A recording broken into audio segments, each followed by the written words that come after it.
Good afternoon, good evening, good morning, wherever you are in the world. We are so happy to have you with us. This is Brenda Hipsher with X-Rite Photo. We want to welcome you along with Sony to this co-sponsored webinar today with Brian Smith. I just want to make sure that you're seeing my screen and that you can hear me. If you would tell me that in the questions panel. There we go. Thank you so much for that feedback.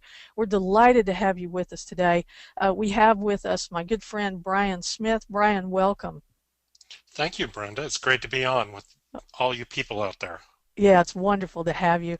And we also have with us today Kayla Lindquist and Jason Mantell. Kayla, thank you so much for co-sponsoring this, Sony co-sponsoring this webinar. We're just delighted to have this. Jason and I will be in the background answering questions for you on Sony products and on X-Rite products, and the questions that go directly to Brian we'll save for some time during the webinar and a little later. We also have with us today, running all our tech stuff, Joe Brady, our webinar manager from the Mac Group, and we thank him for being with us. This webinar will be recorded, so if you have to leave early or something happens technologically, you'll be able to watch this later in an archive. You will receive an email about 24 hours later with a link to the archive of the webinar. You please use the questions control panel for your questions. We'll do our very, very best to answer as many of those as we can directly to you. Do not use the hand raises if you would. We just can't deal with that function in GoToMeeting. So please use the questions control panel. So what I'd like to do now is, without any further ado, let's move on to talking about some special offers that we have for you folks today. From X-Rite, you will receive links to rebates for both Color Checker Passport and the i1 Display Pro. Brian will be talking about both of these fine X-Rite color management solutions during the webinar, and you will receive a PDF rebate in that email after the webinar. And in addition to that, you will also receive some rebate information from Sony, and you can also see there the website to learn more about all the fine rebates that are available from Sony right now at www.store.sony.com/alpha. Now, as you can see, this is Brian Smith's new book, ready for pre-order right now on Amazon, Amazon UK, and at Barnes & Noble, and we certainly hope that you'll take note of that. Brian is a Sony artisan and an X-Rite Colorati. We are delighted to have him in both of those programs and value him highly. This book is Brian's second book. His first book, Art and Soul, is an absolute pleasure to go through and enjoy. It is a very, very beautiful book, and I just love looking through that first book, and this book is sure to be one that you're going to want to have, Secrets of Great Portrait Photography. Brian is an award-winning photographer. Among his many awards, American Photography, Communication Arts, Picture of the Year, World Press Photo, and of course you all know that he is, in addition to that, a Pulitzer Prize winning photographer. So without any further from us, we want to turn this over to Brian and get started. So Joe, if you will switch to Brian's screen. Brian, welcome. Thank you again so much for doing this webinar for us. Well, thank you, Brenda. It's great to be on with everybody. And this is a fun topic for me to do. We're going to be talking today about really all the stages of a portrait shoot. I think sometimes people end up focusing either on the shoot itself, lighting the shoot, or post-processing. And I really want you guys to think of this in terms of three different stages: the before, the during, and after. Think of them in terms of pre-production, the shoot, and post-production. So starting off, like, what goes into pre-production? Part of the before process is all the planning that we do before a shoot, both speaking with the editors, trying to come up if there's a concept for the shoot, booking all the crew, sometimes speaking with the talent, sometimes speaking with their management. Location scouting sometimes can be done beforehand. Other times I fly in the day of the shoot, and we do all of our scouting in half an hour. Sometimes we're lucky to have 2 hours to scout beforehand. But that's kind of the before process. So let's start with getting everything ready for the shoot. I mean, obviously one of the things that's really important on the shoot is making your subjects feel their best. So here's Serena Williams, who I've been photographing since she was actually Serena since she was 13 years old. So we've gotten to know her over the years. And one of the great things is if someone has a team they're comfortable working with, is although I've got hair makeup stylists that I work with all the time, it's like if a celebrity is comfortable working with their team, and I think it's a good match for us, I prefer to work with people that make them comfortable. As you can see from this picture, she's having a great time on the shoot, and even doing her assistant's nails as everybody's getting everything ready. So that's really what you want to do, is set things up, make people comfortable, give them some fun. Crews that go into this, all the pre-production we do, on the far left there you see my lovely wife Fazia, who is really the master of everything on the shoots. It's great to have a creative collaborator who can do all the things you have no idea what to do. So Fazia is great with hair, makeup, styling, and even apparently adding new techniques like corset wrangling. So making everybody on the shoot look their best, working with your team. And this is also, as you're starting and doing your setup, this is the great time to kind of get your settings for your cameras. I very rarely go with a straight daylight balance on the shoots, but including a shot in every lighting scenario of the color checker passport like you see right there makes it very easy for me to hit neutral color balance, and then we adjust everything from there. So when you're shooting things, I always start off with that. Another part of kind of your concept as you're putting things together, this was a shoot we did quite a while ago of Bill Gates, and one of the things that comes up in these shoots is you're speaking with the editors, coming up with ideas and concepts for the shoot. And this shoot was a cover shoot for Business Week. They wanted to make Bill Gates the master of the digital universe. So sometimes you're working with your concepts, sometimes working with somebody else's. And so we kind of came up with this idea, we're going to use a star background behind him. And it's those little things that you throw into the shoot that I think make a huge difference. And I think I refer to it as sweating the small stuff, because everybody tells you not to sweat the small stuff, but actually I think it's those little elements that make all the difference in the world. In this case with Bill Gates, it's just the idea, this is back when I'd never seen a picture of him where he wasn't in a blue button-down shirt with a sweater vest on top of it, and it seemed that it wouldn't work with this background and just not work right. So this is an instance where the styling was very minimalist. My wife showed up with a black turtleneck for him. Of course, when his assistant came down, they said, he'll never wear that. That's not his style, but she took it. And then sure enough, he came down and did exactly what we asked. And it really, it made the shot work.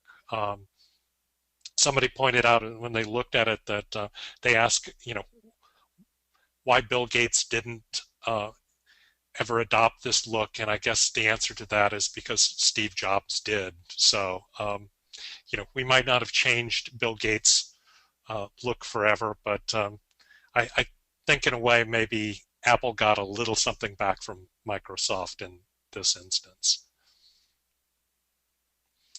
Another concept that we did, we were fortunate enough to photograph my Miami Beach neighbors, the Bee Gees, back when they were all around. They were on a comeback tour, and I was called by Entertainment Weekly, and it kind of was one of those open-ended things like, what do we do with these guys to make the portrait more interesting? And I just envisioned that each of these guys must have a house a room in their house filled with gold records. And, when I was told that it didn't actually exist, we just decided to create it. So this is a set that we put together in the studio with a lot of gold records. And like a lot of times, really the prep that you put in, it's like basically at this point it's ready for the guys to walk in, and the having something in this background gives them something to play off and have some fun with. So coming in with a concept, sort of, this was the idea that everything was done beforehand and then you just shoot the shot. More often, though, I'm called to photograph people in their environment, on location. Here's a shoot of Donald Trump. We were photographing him for New York Magazine at Mar-a-Lago in Palm Beach, and this was an instance we were able to go there the day before because they wanted pictures of the mansion as well, so we used that as our scout day as well. And we came, as we're walking around the hotel, or around the property, we saw this wonderful swan fountain and immediately thought what I know all of you are thinking at this very moment. Donald Trump, angel wings, how much more natural could it get than that? So my very, very ballsy wife, Fazia, had all the suits reserved for him, called up the store and canceled everything and said, give me every suit, white suit that you've got in 44 long. So we showed up with nothing but white suits for him to wear, which is truly a ballsy move, but it completely paid off. His people came through and were shocked because they'd never seen him in a white suit. But the Donald took one look at that and immediately said, oh, white suit. I think I'll look very good in a white suit. Don't you think I'll look good in a white suit? And of course we said, absolutely. So we got the shot we wanted, and that's one of the instances where a lot of times people that are in the public eye quite a bit can be great collaborators because they love being in the spotlight, because photo shoots are all about them. Leslie Nielsen. This was a case, I had all these great concepts we were going to do with wild styling and props and stuff like that, and we called up Leslie and he said in that deep baritone that he had that, no, I shall be photographed in my tuxedo. So started thinking about it, and actually he's always really struck me as sort of that bizarro version of James Bond, which, I love that whole idea. So we went with his concept, and then just, it's those little small details that you throw in. Here's an instance where, it's something as simple as the martini glass to play it off. This is a cover shoot for a beer magazine, and rather than having him hold his beer in a typical beer glass, we put it in a martini glass just to finish the look. And it's these little details editors really do notice. Because of this one shoot, I ended up doing all the covers for the magazine for the next 2 years. So it's that little extra attention to detail, sweating the small stuff, that really pays off. One of the other things, I was talking about location scouting. It's like coming up with where you're going to shoot before you actually do the shoot is so important. This is a ESPN story on Darius Rice.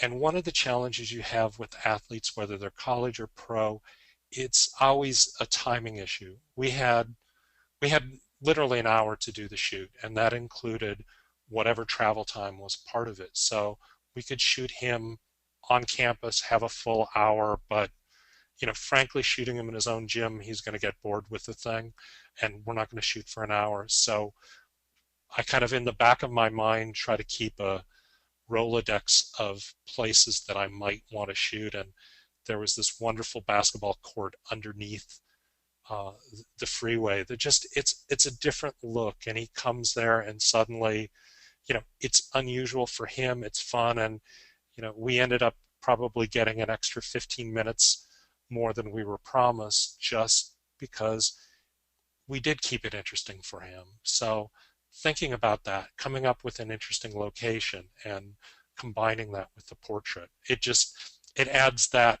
place to the person in your shoot.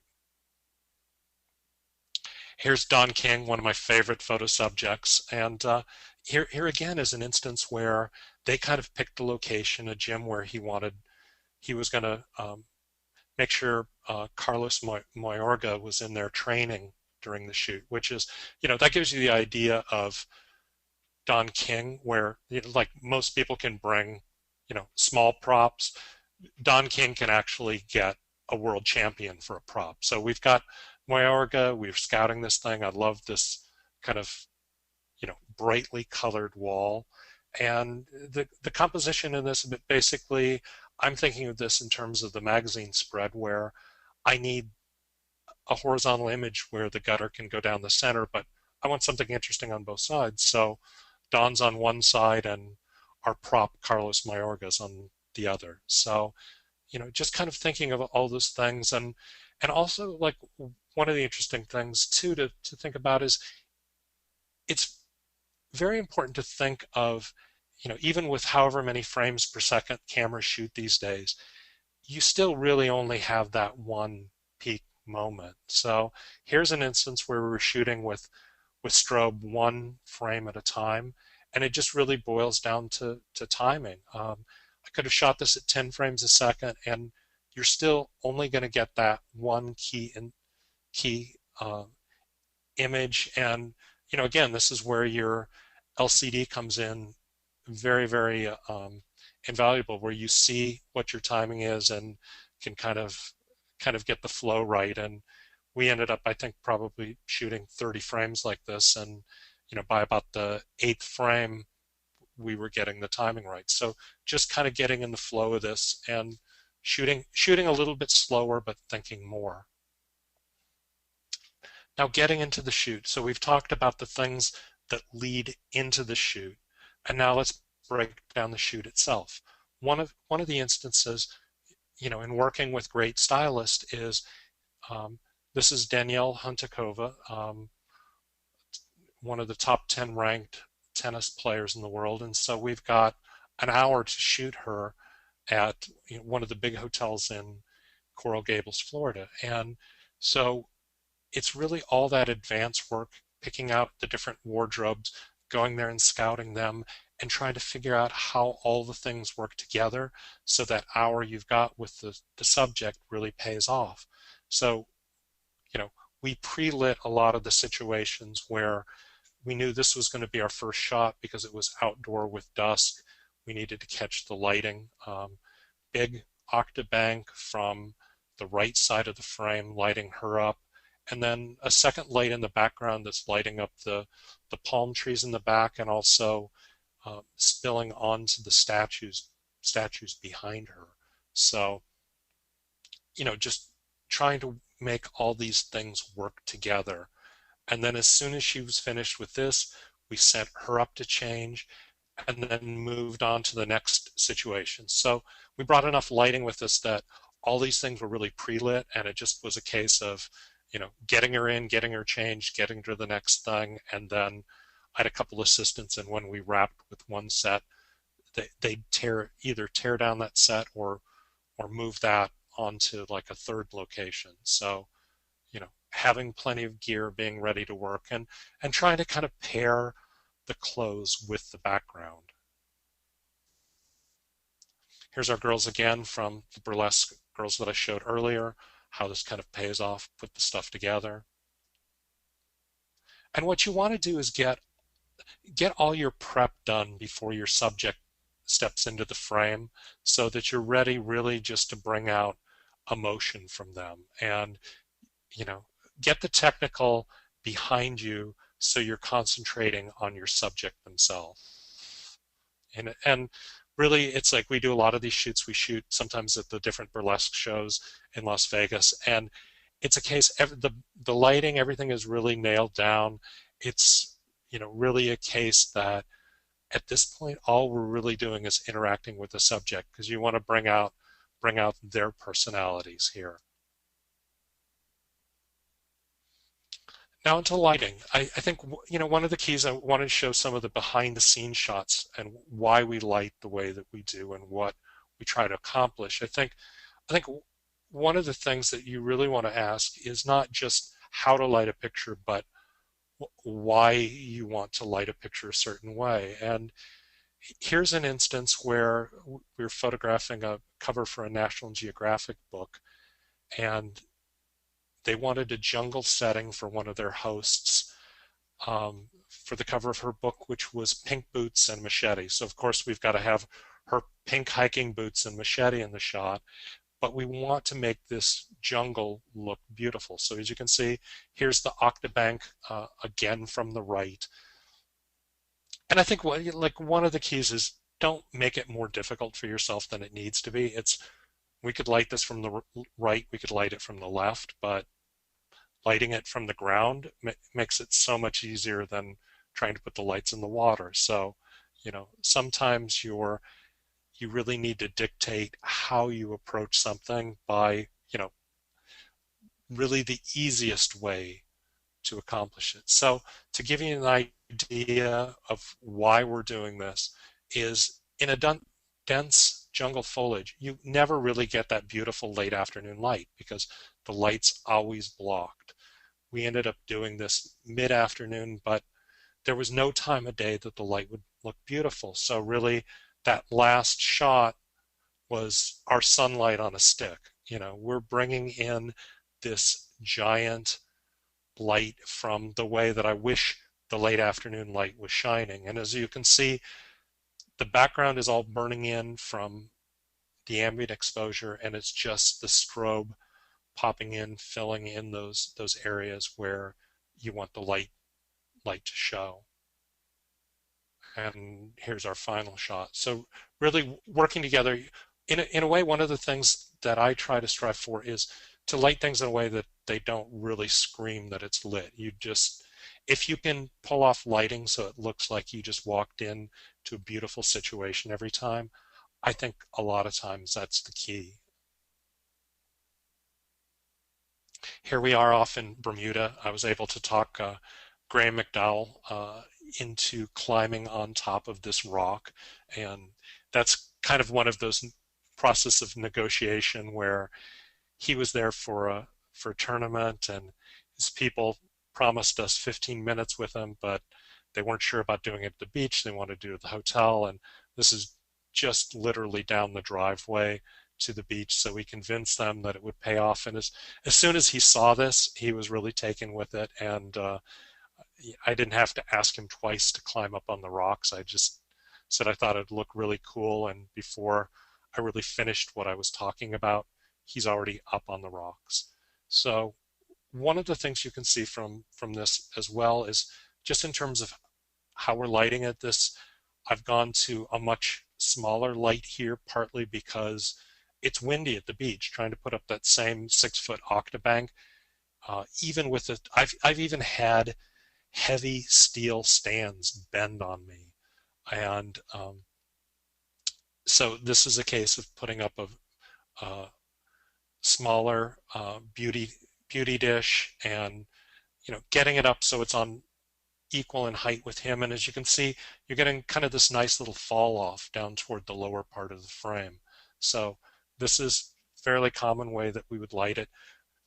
This is shot with my absolute favorite portrait lens. That's the CZ 24-70 2.8 zoom, which to me it's the perfect combination from a wide angle portrait like this. This is racked out all the way at 24 millimeters, which is about as wide as I want to go with a portrait.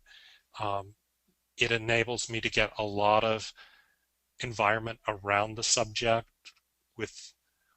without really getting too much distortion at the edges. So nice, clean, flat perspective, yet it gives you a lot of depth. So for an environmental shot, particularly horizontal like that, that's my absolute go-to lens right there.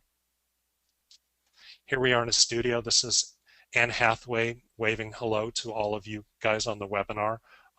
Anne was nice enough to step in and say hi when she heard how many of you guys were going to be here. So this is Anne in a studio. Here's that same beauty dish in a studio with grid spot, basically to focus the light right on her. It's kind of the modern version of the traditional Hollywood studio Fresnels gives you a nice soft light, but a nice focused beam. That's Ted Gibson in the background working the wind machine. And you always know, you know when you're working with a wonderful hairstylist when they pull out the wind machine and are not afraid to let the hair move, because that means they have enough confidence that the hair can move the way they've got it. And here's Annie in front of the lens. So this was one of the shots that we did for the Art and Soul book that combined portraits of 123 creative artists from film, television, stage, and music with their own personal thoughts on what the arts means to them. And I have to actually say that the brightest move that we did was something that Kayla, who's sitting there quietly on the other side of this, came up with, which was coming up with a notebook for everybody to write what the arts means to them. And why I realized how brilliant that was is, at the time, I loved the fact that if we had all these personal statements from the stars about what the arts means to them.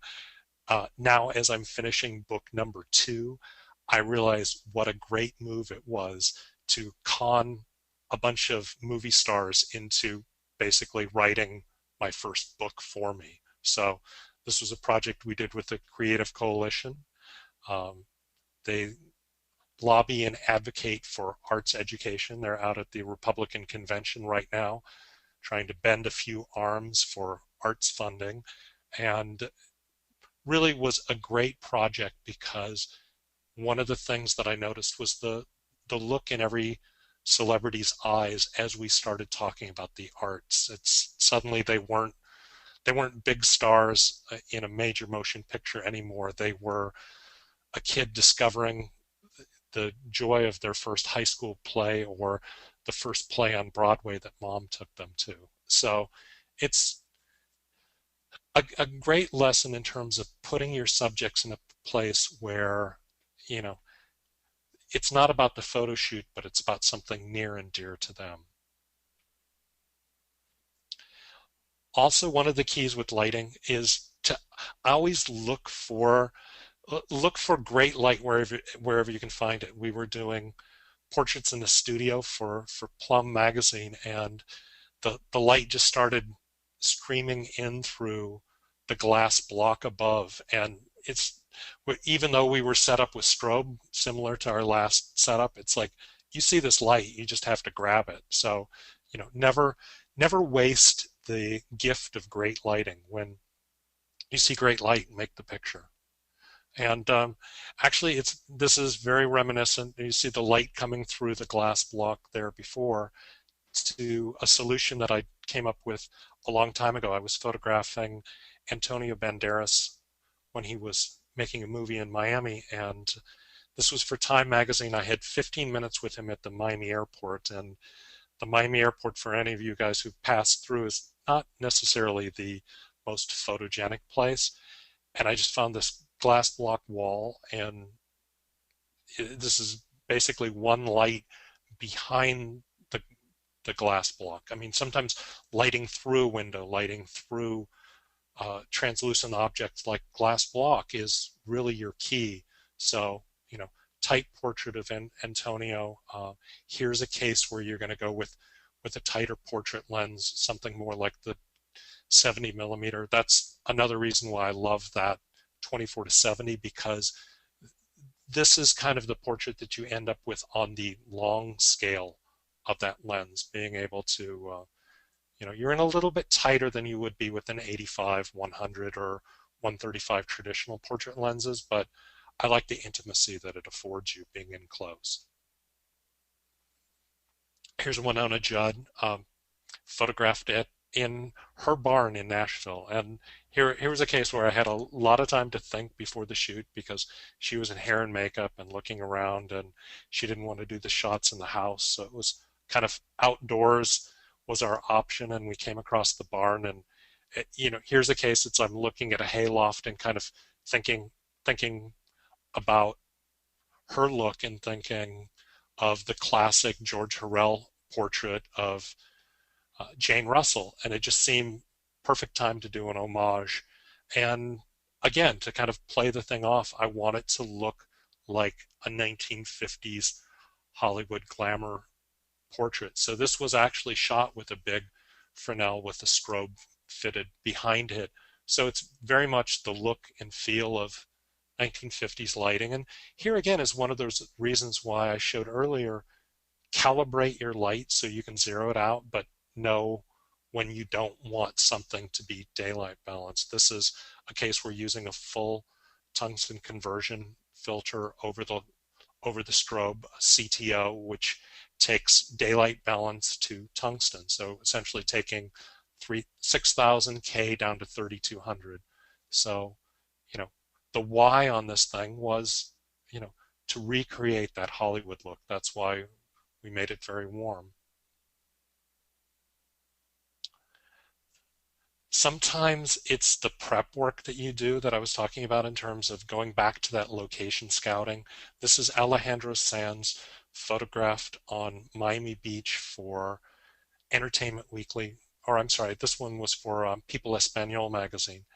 And as we showed up for the shoot, they kind of marched us into the room where they did all the interviews, which had, in this case, this was the room with the gold records that I was looking for with the Bee Gees, but it just didn't seem kind of antiseptic. And I looked around the rest of the house and found all these wonderful locations. So this is actually the 6th portrait that we did of the day. We shot him with his grand piano, we shot him with his artwork, shot him outside the house, and as we got to this last shot, I was starting to kind of push for, explaining what I had in mind, and I said, if there's any way toward the end of this we could get you in the water. And as the words were coming out of my mouth, we actually heard a splash, and he was right in the water, happy to do what we wanted. So I think sometimes keep it interesting for your subject, give them something other than, shooting in the same room that they've done 100 times, and they'll cooperate.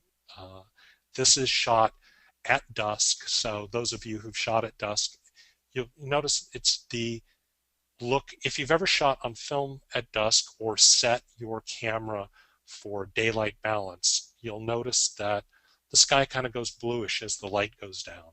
And that's, kind of one of the things that I love about not always going with automatic white balance, because it will fix things like this and make this beautiful blue in the background turn gray, which is not what I want it to do. I want it to go blue and retain this feel. And then to make it even a little bit warmer on him, we're gelling that big octabank again with about a half tungsten conversion, not going all the way like we did with Wynonna Judd, but just enough that it gives some warmth to the skin. So that's what we're accomplishing, trying to do here.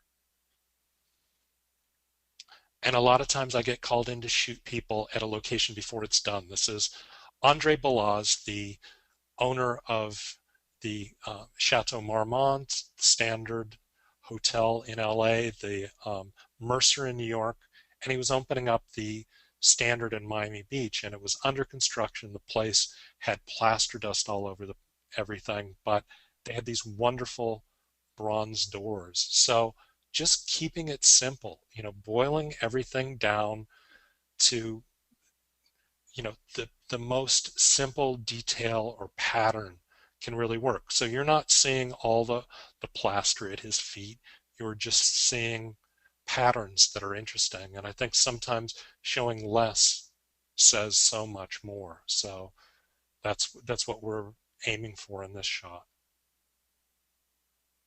And here is probably one of the most fun shoots that we've done all time. This is the cover of the new book we've got coming out.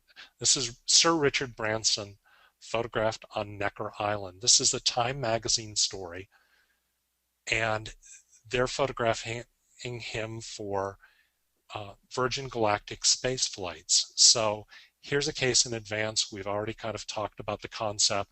We wanted him in a spacesuit. He signed off, loved the idea.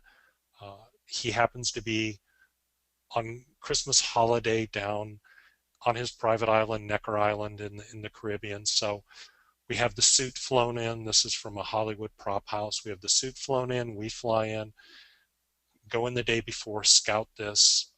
I found this wonderful sandbar that where they had all the windsurfers that's kind of off of the island, and you can see nothing but water in all directions from it. So I thought this would be the perfect location. The night before, kind of going over the plan with him, and he asked where and when I wanted to shoot because he heard I found a location, and I was explaining where I wanted to shoot, and I said I'd love to do this as the sun's coming up in the Caribbean. And he got quiet for a moment, looked at me, and he said, Brian, the sun comes up at 5:30 in the morning. And before I could kind of explain that we can make another time look like it's sunrise, he proceeded to say, you and I need to be on the boat at 5 so that we're out there. So, that's absolutely when the photo gods are smiling in your direction, when you've got a billionaire getting on his boat with you at 5 o'clock in the morning and heading out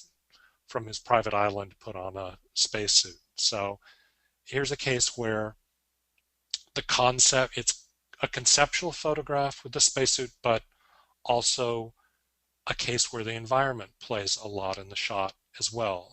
This shot obviously could be done in a studio, but having it in this spot just makes it that much more interesting. So I think a lot of times if you can layer a number of the things that I'm talking about, it'll make the photograph so much richer. Hey, Brian, we've A got lot of several questions. Do you want to take Oh, a yes. few? Oh, sure, we can. Yeah. So we just had a question talking about white suits and white on white, and obviously color is a big part of your images. So how do you make sure that the color and the contrast and everything of what you're capturing is in the file that you actually get delivered? Well, one of the things that I really do, and I think one of the keys in a way of what you want to do is by shooting. I always shoot raw, and you guys probably have heard a billion times people push this, and I'm sure a lot of you are shooting raw. So, not to hit the same point again, but I love having a raw capture that's got a ton of detail. We'll go back to Richard Branson here for a sec. So here's a case where the raw capture has all of that detail. Actually, one of the great ways to judge your camera is to go into Photoshop and look at a raw file and completely flatten out the tone curve and look to make sure that it's got a ton of detail both in the highlights and the shadows. Here's the point where in your raw you really want, as you zero out an image, you can change that over to linear. Contrast curve will do the same thing. Look at your raws, and this is actually something that I really pushed Sony for, and they followed wonderfully when they brought out the Sony A900, is to have a camera that doesn't, as I refer to, doesn't overcook the raw images. You want all of that detail in the raw capture, and then it's so much easier to add contrast and saturation to your liking. But trying to pull that out of an image, particularly if you shoot in JPEG with one of the settings that really amps up the vibrance or saturation in the image, it's so much more difficult to pull that out after the fact that I want all that detail when I start. Yeah, and of course it goes without saying that you've got to have a calibrated and profiled monitor to do all this work on. Yeah, one of the things along with the color checker that I was showing earlier, I've got several of the i1 profiling solutions. For the road, though, the one that I love is the one they just released, the i1 Display Pro, because it's small enough that it easily fits into the bag, and I'm never tempted to take it out when I'm going on the road. So I have had times where I've had to completely reinstall my operating system, and it's like, oh my God, I love Mac computers, but when they come from the factory settings, everything is blue, which I swear to God is to make the Apple logo look really good and nothing else. So it's the first thing that I do then is calibrate with i1 Display Pro, and then I know that it's gonna, when I come back to the studio and get on a bigger monitor, the color that I'm seeing on the road is going to match what I've got on the screen. And the other aspect too is because I take these shows on the road quite a bit, I've been humiliated many, many times by walking in to and trying to do a presentation where the projectors are not properly calibrated. It seems to be the weak link most of the time. So I use the Display Pro to calibrate that as well, and that's made a huge difference. Where you want the audience to see what's on your monitor. You want the readers to see what you see. So calibrate all this stuff. We got a few questions here about lighting, if you want to take just a couple more. Okay. How did you create the shadows around both Don King and the other subject in the Don King shot? It looked like a ring light. Exactly. The Don King shot, if you guys look back to that, that's ring flash, and it's kind of that, in a way, it's kind of that quick, dirty, perfect single light that, it does not look like flash on camera, though it, technically really is flash on camera. The ring light is sort of a donut of light that encircles your lens. I use the ProPhoto version, but a number of people make those flashes, and it's a great way to kind of light a scene very evenly, because the spread from those, it's a beautiful light whether you use it on your lens or off to the side. The light is so even from that. So yeah, that's what's creating that. And you do use ProPhoto lights, right? Yeah, I've been using ProPhoto for years, partly because the number of modifiers that they have. It's like, it's sort of like the Swiss Army knife of electronic flash, because it's like you can put almost any type of reflector on those. And they also, as you've seen, I travel quite a bit, and those things take a beating and they really hold up, which I think is like another aspect to think. It's you want to be cost effective, so they certainly have some less expensive solutions from ProPhoto out there, but I tend to use the acutes and also the Pro Packs when I'm on the road, because they hold up to the rigors of the road. All right, well, we have several more questions, but you go ahead and we'll have a little more time later. Okay. So we've kind of been talking about lighting at this point, and here is a case of, this is probably the most lights I've ever used in a shoot. I always use the philosophy of starting off with a single light and trying to get everything out of that light before you start setting up too many other things. I think one of the mistakes a lot of people make, if you look at somebody's lighting diagram and see that they use 4 lights, is going out and setting up 4 lights right away, and then everything that you're moving one thing, it affects another.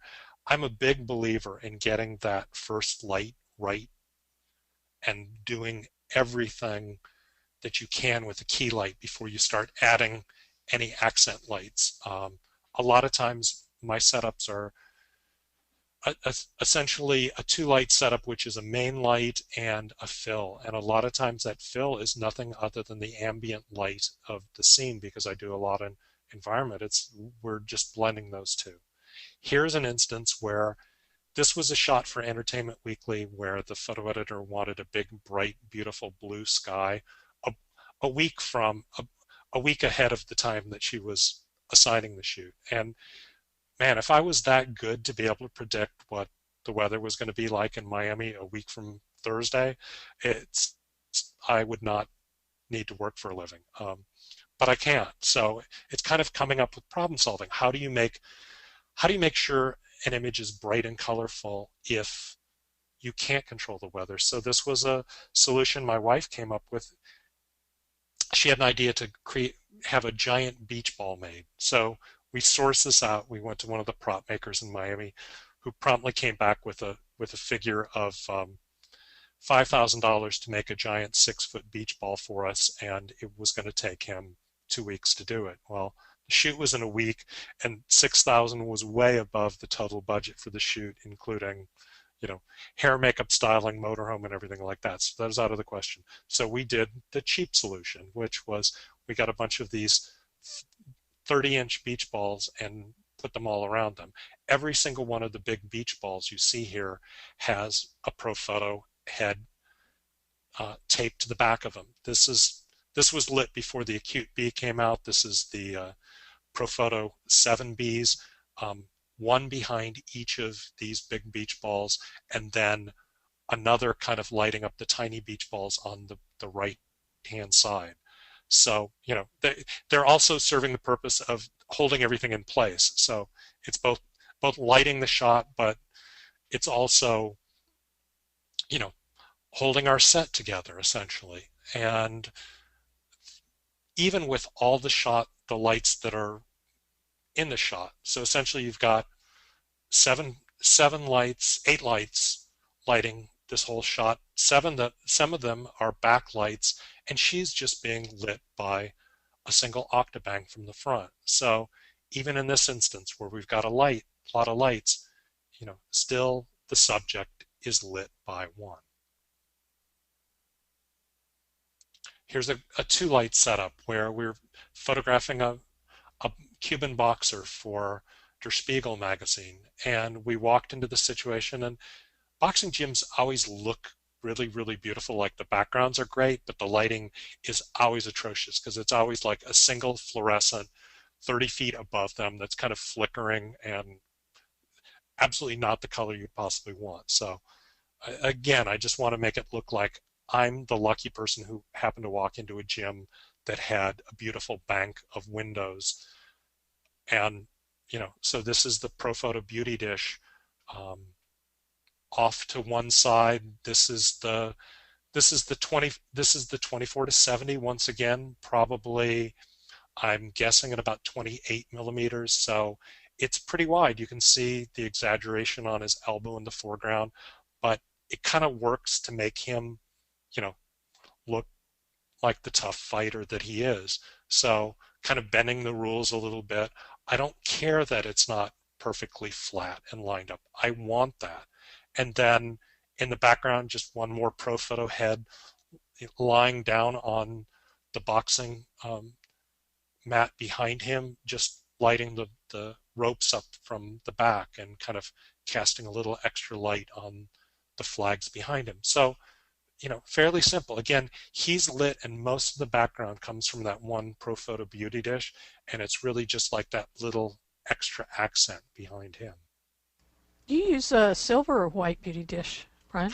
I've got both, Brenda, but I've got I've got five of the whites and one of the silvers, so I guess that tells you which one I like the most. The silver gives you a much um, tighter spread on the light, but I tend to use the grid spot when I want to focus it more, and I really love the look that the white gives you on skin tones. So I use that one far more than the silver, but they're good to use each in the right instance. Here's going back to kind of conceptual imagery like we were talking about earlier. Here's a case where you go through and you're trying to illustrate something that doesn't really happen. The guys on the left are scientists who were irradiating fruit flies, and so they've got these little tiny fruit flies that they can show, but it's like, God, it's like, I don't know what to do with that, but they had a slide of one, so projecting the fruit fly on top of them and then kind of giving them the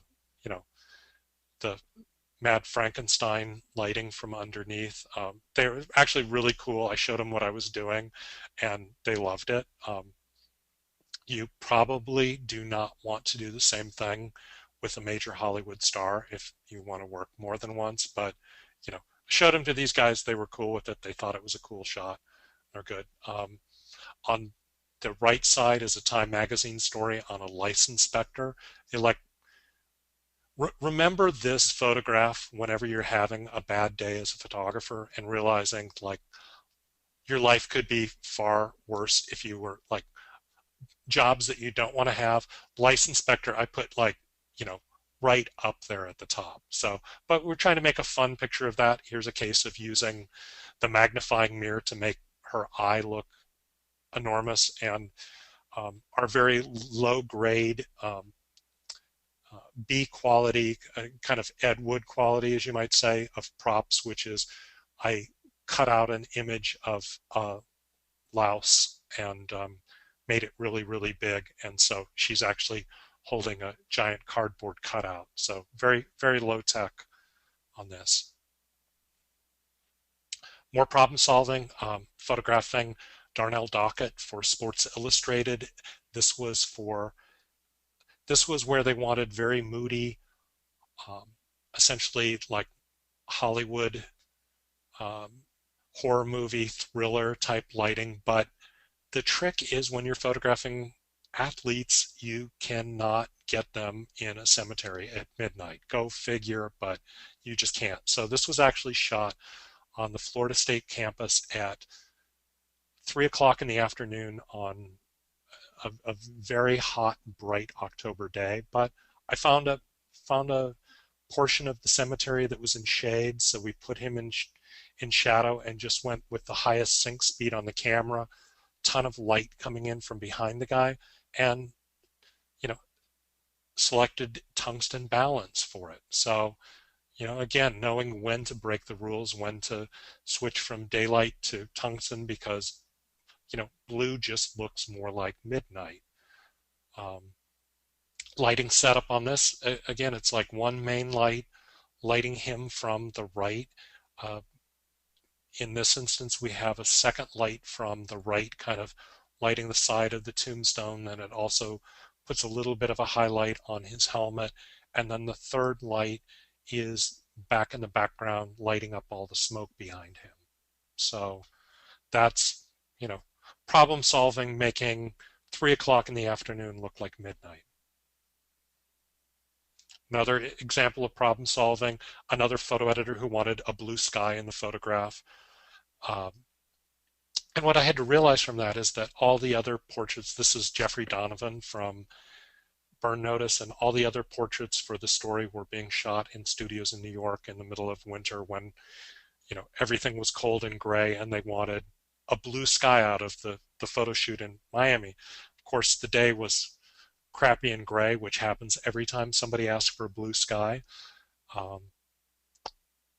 But in scouting, I'd seen this wonderful mosaic wall, which, essentially gave the editor the look that they wanted. So sometimes you've got to interpret what they're asking for and what you can actually deliver. This is a Russian billionaire on his yacht. Here's kind of a case of making a disadvantage work for you, where he's got these wonderful elevator doors, but they're bird's eye maple and polished like the hood of a Rolls Royce. So they're as reflective as can be. This is lit again with the ring flash that you saw in the Don King photo. And one of the cases of lighting, if you understand pool, you know that whatever angle something strikes an object, it's going to rebound at the opposite angle. So you shoot straight on, the light's going to come straight back at you. So this is ring flash aimed straight at this very, very reflective wall, and using him as the gobo to basically block that bright reflection. So sometimes, consider that. It's like there's no way I could have lit this with a huge softbox or octabank without it reflecting there. But here's a case of just going with the simplest solution and making it work. One of the other things I try to do in terms of creating a look is I love to do looks in camera. So when Sony came out with the NEX, I think within 24 hours, somebody had created an adapter that was on eBay out of China, which allowed you to mount rangefinder lenses on Sony NEX. And I had a bunch of rangefinder glass that was gathering dust, and so I took a flyer on I think it was probably a grand total of a $60 purchase, ordered one of these things, and immediately fell in love with having another tool in the arsenal, where suddenly this very small mirrorless camera that's the size of, without a lens, it's about the size of a point and shoot, yet giving me the versatility to suddenly mount all my Leica and Voigtland Voigtlander lenses on it and get a completely different look. So here's the Voigtlander 51.1 lens and a couple instances shooting with the lens wide open. So it just gives you a completely different look. Yes, you can create a bunch of these type of effects in Photoshop now with some of the new filters in CS6, but it's also great creating them in camera and just having minimal depth of field when you shoot. Yeah, that begs another question here. We had a question early on. Do you still build your sets, or do you do green screen and composites for some of your sets? Brenda, I am so old school. Like I love, I love what you can do with green screens, but one of the differences too, and um, unless you're working with somebody who's really a skilled actor, like Robert Rodriguez does wonderful stuff on green screen and is able to bring out performances from his actors as though they are in the environment. But he's also working with people like Bruce Willis, who are very trained at this thing. The average person walks onto a green screen, they've got nothing to lean on, nothing to relate to, and I think like one of the great things is like having a set built and somebody can walk in and have the feel. Like the Bee Gees would not have reacted the same way had I walked them onto a white cyc or green screen and said, I'm going to put all these records in around you afterwards. They'd be kind of like, well, you're going to do what? Yeah, I don't So, know. but They walk in, they see it, and they react to it. So who sets the budgets for these sets, though? the budget on this, that was actually fairly low budget on this. I think the whole shoot we probably did for about 3,500. Um, Well, just we in built the general, I set mean, you built the build it set into ourselves. the Yeah, build it into it's typically most of what I do is for magazines, so they'll give you an idea of what they want to spend. I already knew because the Bee Gees was for Entertainment Weekly, and I did a lot of shoots with them, so I knew about a figure that they'd be comfortable with, and I knew that number would be under 5,000. So kind of, one of the decisions we made there is instead of getting a high-end pristine studio with the perfect white cyc that I'm not going to shoot on anyway, we got a more budget-conscious studio, so we were able to rent it for 3 days to be able to build this set, paint it, have everything ready when the guys walked in, and give yourself enough time because the paint's got to dry, and especially if you're using like really, really heavy enamel paints like we did for gold, you've got to get the fumes out of there too. So, I just think people react differently when they see a set. Now, and this is, yeah, yeah. Go ahead. We got just a couple of business questions, so go ahead and we'll do the business okay, questions at the end. okay. So going the opposite extreme of just from the really elaborate sets that we were talking about to something really simple. These are portraits of a couple friends of mine, Luis and Steve Patolsky. Steve Patolsky is the guy with the cigar the on the right there, and Steve's a death penalty lawyer and one of the sweetest guys that you could ever meet, but he's got this great look that I think should be in a Martin Scorsese film. So it's just a case of I shoot my friends a lot, and it gives me a chance to try out different techniques and get a different feel for what things would look like. Both of these images are shot with Sony A900 and probably my second favorite portrait lens, which is the CZ85 1.4. It's autofocus Zeiss lens that is just incredibly sharp, and both of these shots are wide open at 1.4 so that you put the focus like right on the eyes and everything else falls out of focus. So here's an instance of, kind of playing around with something, getting a different look, and both of these ended up playing into, believe it or not, Steve was actually part of the impetus and inspiration for doing Art and Soul against the black backgrounds, the shot of him. So it's constantly keep shooting, even when you don't have assignments in front of you. And now going to a little bit of the post-production, the after, kind of what you do when you get back in the studio. So here's an instance, probably the biggest thing that I do on shoots, particularly if it's not something that I've lit, is burning and dodging. Back to exactly what I used to do in the traditional wet darkroom of, bringing up tones in the image.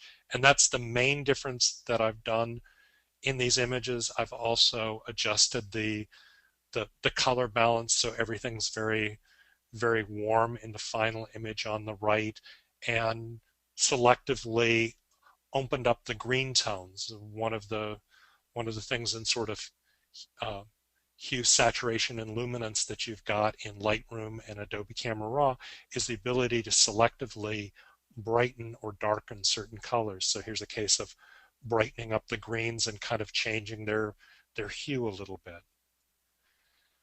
The other thing that I'll do in post a lot is I always love shooting black and white, and a lot of times I'd end up shooting film jobs both ways, where they wanted to make sure that it was covered in color, but I wanted to shoot in black and white, so you shoot both ways. I love the fact that now I'm creating these things after the fact. This is one of my absolute idols in this business, Elliott Erwitt. This was photographed in Elliott's studio in New York. This is the camera that he actually photographed the cast of The Misfits with. So Clark Gable, Marilyn Monroe were shot with the camera that's in his hands there.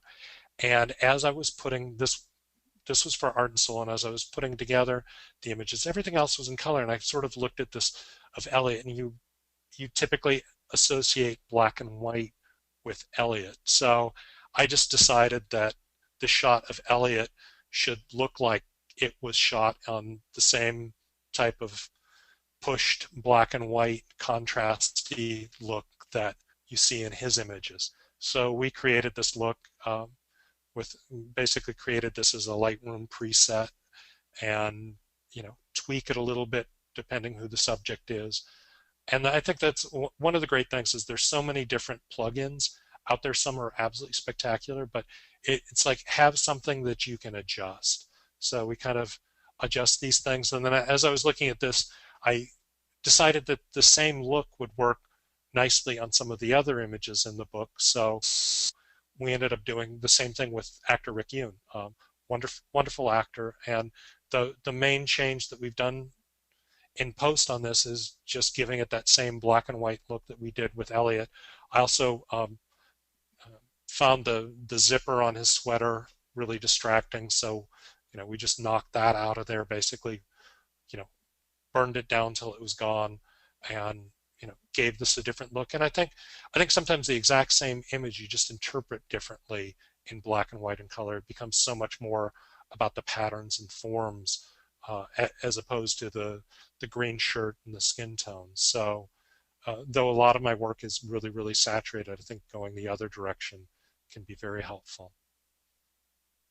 Here's kind of I used to do a lot of stuff with Polaroid positive, negative, and pulling it a little bit early so it's solarized, so that the shadows, the darkest values, kind of go bright.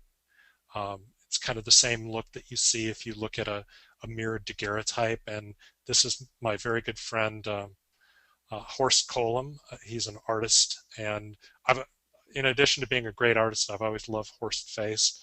So we did this portrait of Horst. Again, I wanted it to kind of look like the view that you'd get with a 11 by 14 view camera, very little depth of field. So this is shot with the 85 1.4 wide open, once again, minimal depth of field, and we just kind of gave it this very warm tone in post. So once again, those are the very brightly colored links to the book right there. And Brenda, do we have any more questions that we want to jump in with? Yeah, we do have a few more, but we are just flat out of time, and I really want to respect folks' time. So we can do two things. We can give you these questions, and maybe you can address them on your blog, Okay. and we can also address them in the 3 o'clock version of the webinar. We can do that right at the beginning, and and address some of these. But well, let's do both of those. So all right. those of you who've asked questions, we're going to try to get to those and post those on the blog. That's briansmith.com/blog. We'll try to get that up in a couple days with some of the answers, but we'll also talk more at 3. We've got a second session because this one kind of went over capacity. So we'll be talking more, and we'll start that one off with your questions. With some of those questions. So thank you all for coming. We really appreciate it. If you'd like to attend the 3 o'clock session, please be sure to register online. And once again, thanks to Sony and to you, Brian, for coming to do this webinar today. See you all later, and we expect that email from us in about 24 hours. Thanks so much.